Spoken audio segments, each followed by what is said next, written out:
اعوذ باللہ من الشیطان الرجیم بسم اللہ الرحمن الرحیم۔ شروع کرتا ہوں رب جلیل کے بابرکت نام سے جو تمام دلوں کے بید خوب جانتا ہے۔ تمام ویورز کو السلام علیکم۔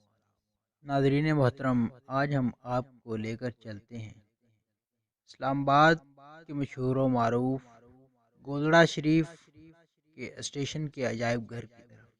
گولڑا اسٹیشن کے عجائب گھر کی چند اہم چیزیں آپ کو دکھانے جا رہے ہیں آج کی اس ویڈیو میں۔ ویورز، گولڑا شریف ریلوے عجائب گھر جو پاکستان ریلویز وراثتی عجائب گھر بھی کہلاتا ہے، ایک ریلوے عجائب گھر ہے جو پاکستان کے دارالحکومت اسلام آباد کے سیکٹر E11 میں واقع ہے۔ یہ عجائب گھر گولڑا شریف جنکشن ریلوے اسٹیشن میں قائم ہے جو اسلام آباد کے جنوب مغرب میں سطح سمندر سے 1994 فٹ کی بلندی پر واقع ہے۔ اس عجائب گھر میں پاکستان ریلویز سے متعلق پرانے ریلوے انجنوں، ڈبوں اور نادر اور تاریخی اشیاء کو نمائش کے لیے رکھا گیا ہے۔ ریلوے سے متعلق پرانی اور نادر اشیاء کو دو ہالوں جبکہ پرانے انجنوں اور ڈبوں کو اسٹیشن کے پلیٹ فارم اور احاطہ میں رکھا گیا ہے۔ گولڑا شریف جنکشن ریلوے اسٹیشن پاکستان کے دارالحکومت اسلام آباد میں کراچی پشاور مرکزی ریلوے لائن پر واقع ہے۔ یہ ریلوے اسٹیشن 1882 برطانوی دور حکومت میں تعمیر کیا گیا۔ یہ گولڑا شریف ملتان برستہ کدیاں برانچ ریلوے لائن کا جنکشن ہے۔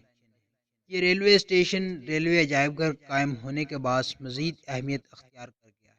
گولڑا ریلوے اسٹیشن عجائب گھر کی وجہ سے دور دراز کے علاقوں تک مشہور ہے، یہاں تک کہ اسے اسلام آباد کے بہت سے لوگ اس عجائب گھر کی وجہ سے بہت پسندیدہ رکھتے ہیں۔ گولڑا شریف باہر سے آنے والے سیاحوں کو اپنی توجہ کا مرکز بناتا ہے۔ گولڑا شریف عجائب گھر میں انٹر ہونے کے لیے ایک ٹکٹ لینا پڑتا ہے۔ عجائب گھر صبح 8 بجے کھلتا ہے اور شام 5 بجے بند ہو جاتا ہے۔ عجائب گھر میں آنے والے ٹورز، یونیورسٹیز اور کالجز کو خاص پیکیجز دیے جاتے ہیں۔ آج کی مزید چھوٹی سی ویڈیو کے لیے بس اتنا ہی، پھر ملیں گے ایک نئی ویڈیو کے ساتھ۔ اس وقت تک اللہ حافظ۔